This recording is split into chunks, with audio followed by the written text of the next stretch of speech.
what we would call today spirituals, and he gave a lecture, and he said, "This is it.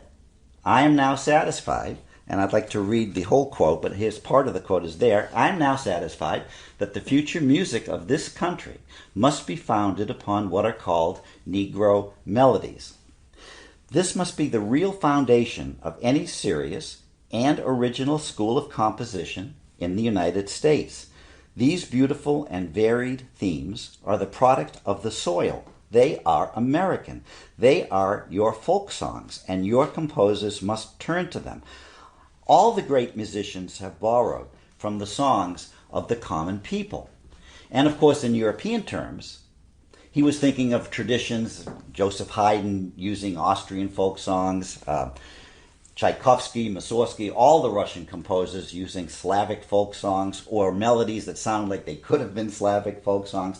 And of course, Dvorak himself from the country of what is now the Czech Republic, from Bohemia, where he frequently used the folk songs of his native land in his classical symphonies. So he's basically saying, join the club, join the crowd. This is what we do. This is how we create a bridge from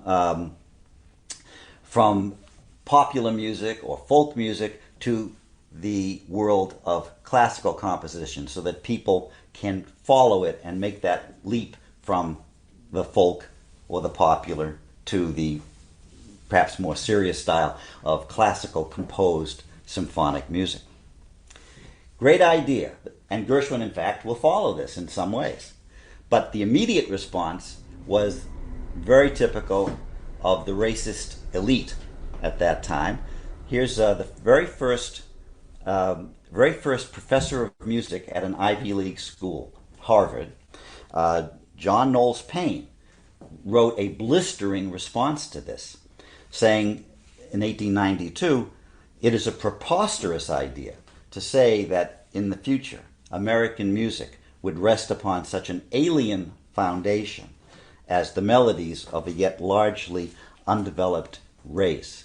And you see that concept of alien, that these songs aren't really part of America. These people are not part of the great tradition of America. And that kind of elitist bigotry and racism really held back the development of so-called serious or classical American music. Well, Gershwin now, let's turn to him. He's 25 years old. It's the fall of 1923, and he is working. He's working as the composer for a yearly review. Every year, George White would put on a review of the year of songs and comedy and obviously dancing girls and so on. That was called the George White Scandals. And the young Gershwin was the house composer. And he wrote, for example, a few of these songs are still well known, although the most of his famous songs have not been written yet. He's 25. He's known in the business. He's making a decent living. He's respected, but he's not a household name. That is about to change. He's about to become an international celebrity. There on the left is the music director and conductor of the orchestra for the George White Scandals, Paul Whiteman. And there on the right are some of the George White Scandals girls.